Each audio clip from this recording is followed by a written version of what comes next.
باللہ من الشیطان الرجیم بسم اللہ الرحمن الرحیم ما کان لبشر ان یؤتیہ اللہ الکتاب والحکم والنبوہ۔ کسی انسان کے لیے یہ بات مناسب نہیں ہے کہ اللہ تعالیٰ تو اس کو کتاب عطا فرمائیں اور حکمت عطا فرمائیں اور نبوت عطا فرمائیں، ثم یقول للناس کونوا عبادا لی من دون اللہ، پھر وہ کہیں لوگوں کو کہ اللہ کو چھوڑ کر میرے بندے بن جاؤ۔ تو انبیاء اکرام کی تربیت اللہ رب العزت کی نگرانی میں بڑے اعلیٰ معیار پر ہوتی ہے۔ چنانچہ قرآن پاک میں انبیاء اکرام کے بارے میں جگہ جگہ اس بات کا تذکرہ موجود ہے۔ حضرت موسیٰ علیہ السلام کو فرمایا کہ آپ کی پرورش نشو و نما ہماری ہماری نظروں کے سامنے ہو رہی ہے، اور حضرت نوح علیہ السلام کو بھی فرمایا کہ جو کچھ بھی ہو رہا ہے وہ ہمارے حکم سے اور ہماری وحی کے مطابق ہو رہا ہے۔ تو بڑے اعلیٰ معیار پر انبیاء اکرام کی تربیت ہوتی ہے، چنانچہ ان کی طرف سے اس کا وہم کرنا بھی جائز نہیں ہے کہ خدا نخواستہ وہ کسی کو توحید سے ہٹ کر کسی اور کام کی طرف لگائیں۔ تو جب انبیاء کرام شرک وغیرہ کی طرف نہیں لگاتے تو ہمیں از خود بھی اس کا پاس اور خیال رکھنا چاہیے۔ اس پر میں نے عرض کیا تھا کہ اس آیت کے ضمن میں ہمیں یہ بھی تعلیم دی گئی ہے کہ ہم جو اپنے نام رکھیں اچھے نام رکھیں، اور ایسے ناموں سے گریز کریں جن ناموں کے اندر شرک کی بو پیدا ہوتی ہے۔ چنانچہ اللہ کے نبی صلی اللہ علیہ وسلم کے سامنے جب بھی کبھی کوئی ایسا بندہ آتا جس کا نام اچھا نہیں ہوتا تھا تو آپ اس کے نام کو بدل دیتے تھے۔ ایک صاحب آئے کہ ان کا نام عبد الشمس تھا تو آپ نے بدل کر عبد الرحمن رکھ دیا، اور اگر کسی کا اچھا نام ہوتا تو آپ اس کو پسند فرماتے اور نیک فعل لیتے اور تحسین فرماتے، اس لیے نام اچھا رکھنا چاہیے۔ اور بہت سارے نام ہمارے معاشرے میں چل رہے ہوتے ہیں، جیسے کہ مثال کے طور پر غلام رسول ہے، غلام نبی ہے، یہ نام صحیح ہے، اس میں کوئی حرج کی بات نہیں ہے۔ نبی کا غلام، رسول کا غلام ہونا اچھی بات ہے، اور عربی میں ہی ایک لفظ عبد کا استعمال ہوتا ہے، اس کے دو معنی ہیں، غلام بھی اس کا معنی ہے اور ایک معنی اللہ تعالیٰ کی عبدیت بھی ہے۔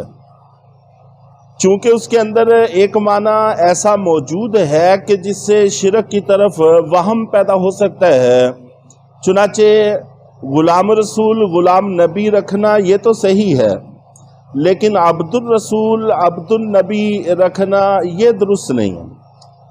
اگرچہ میں نے عرض کیا کہ عبد کا معنی غلام بھی ہے، لیکن چونکہ اس کا ایک معنی عبدیت بھی ہے تو شبہ پیدا ہو سکتا ہے۔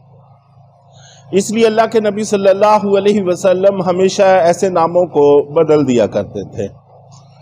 اور پھر ہماری شریعت میں اور پہلی شریعتوں میں ایک بنیادی فرق بھی ہے، اس کو ملحوظ خاطر رکھنا چاہیے۔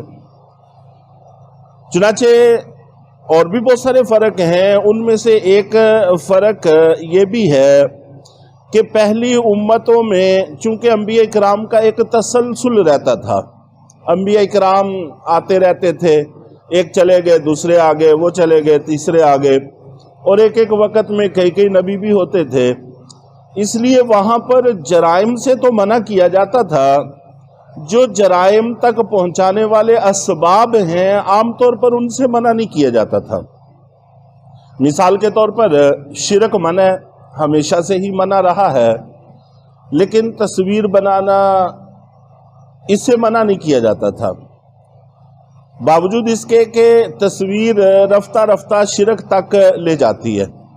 چنانچہ ہم بھی اپنے معاشرے میں دیکھتے ہیں، شروع میں محبت کے اندر اپنے بڑوں کی، بزرگوں کی تصویر بنائی جاتی ہے، پھر آہستہ آہستہ ان کو چومنا چاٹنا شروع کیا جاتا ہے، اور پھر وہیں سے شرک کی بنیاد پڑ جاتی ہے۔ تو پہلی امتوں میں شرک تو منع تھا، بت پرستی منع تھی، لیکن تصویر بنانا منع نہیں تھا۔ اس امت میں چونکہ نبی اور آنے نہیں ہیں، زمانہ بڑا لمبا ہے، اس لیے جہاں شرک سے منع کیا گیا وہاں ایسی چیزوں سے بھی منع کر دیا گیا جو آنے والے وقت میں شرک تک پہنچا سکتے ہیں۔ اور اسی طرح حرام کاری ہر امت میں منع رہی ہے، اور لیکن پردے کا حکم پہلی شریعتوں میں موجود نہیں تھا، حالانکہ بے پردگی یہ انسان کو حرام تک پہنچانے کا سبب ہے۔ اور اس امت میں جہاں پر حرام کاری سے منع کیا ہے وہاں پر پردے کا بھی حکم دیا ہے، اور بے پردگی سے منع کیا ہے، اس لیے کہ بے پردگی ہی رفتہ رفتہ ہمیں برائی اور حرام کاری تک پہنچانے کا سبب اور ذریعہ بنتی ہے۔ تو جرائم سے بھی منع کیا گیا ہے، اور جرائم تک پہنچانے والے جو اسباب ہیں ان سے بھی ہمیں منع کیا گیا ہے۔ اس لیے بڑی باریکی کے ساتھ ہر اس چیز سے ہمیں روک دیا گیا ہے جو کسی بھی آنے والے وقت میں ہمارے لیے مسئلہ ہو سکتی ہے۔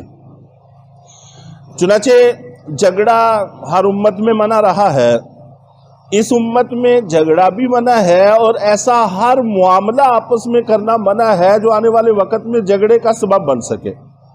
چنانچہ خرید و فروخت کی جتنی صورتیں ہیں اس میں اس بات کا بڑا پاس اور خیال رکھا جاتا ہے کہ ہر ایسا معاملہ خرید و فروخت کا، لین دین کا، جس میں آنے والے وقت میں جھگڑا کھڑا ہو سکتا ہو، اس سے منع کر دیا گیا، وہ جائز نہیں ہے۔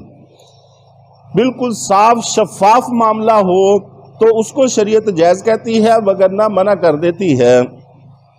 تو جہاں پر جرائم سے روکا گیا ہے وہاں پر جرائم کے اسباب سے بھی روکا گیا، شرک سے روکا گیا، اور ہر ایسی چیز سے روک دیا گیا جس میں شرک کا تھوڑا سا بھی شائبہ پیدا ہو سکتا ہو۔ اس لیے غلام رسول تو ٹھیک ہے، لیکن عبد الرسول یہ ٹھیک نہیں ہے، کیونکہ اس میں شبہ پیدا ہو سکتا ہے۔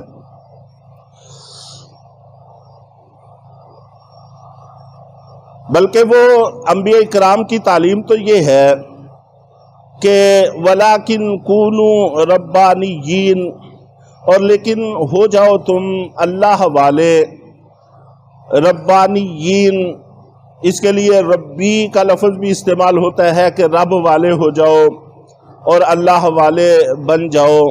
اس چیز کی تعلیم دی جاتی تھی، بما کنتم تعلمون الکتاب و بما کنتم تدرسون، اس وجہ سے کہ تم کتاب میں پڑھاتے بھی تھے اور اس وجہ سے کہ تم کتاب میں پڑھتے بھی تھے۔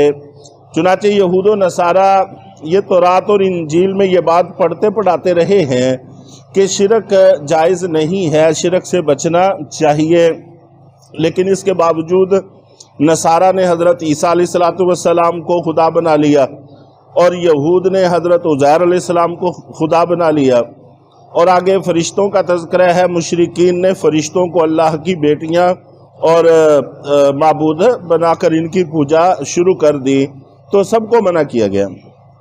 وَلَا يَأْمُرَكُمْ أَن تَتَّخِذُوا الْمَلَائِكَةَ وَالنَّبِيِّينَ أَرْبَابًا، اور وہ نبی تم کو اس بات کا بھی حکم نہیں دیتے کہ تم فرشتوں کو اور نبیوں کو رب بناؤ۔ أَيَأْمُرُكُمْ بِالْكُفْرِ بَعْدَ إِذْ أَنْتُمْ مُسْلِمُونَ، کیا جس وقت تم اطاعت گزار ہو چکے ہو تو وہ نبی تم کو کفر کا حکم کریں گے؟ ظاہر ہے کہ ایسا نہیں ہے، تم اطاعت گزار بننے والے بنو۔ انبیاء کرام کی تو تمام تر تعلیم اطاعت گزاری پر ہی مبنی ہے، تو اس لیے انبیاء کرام کی تعلیم پر جب عمل کریں گے تو کسی طرح کا کوئی کفر اور شرک وجود میں نہیں آئے گا۔ اللہ تعالی ہم سب کو عمل کی توفیق عطا فرمائے۔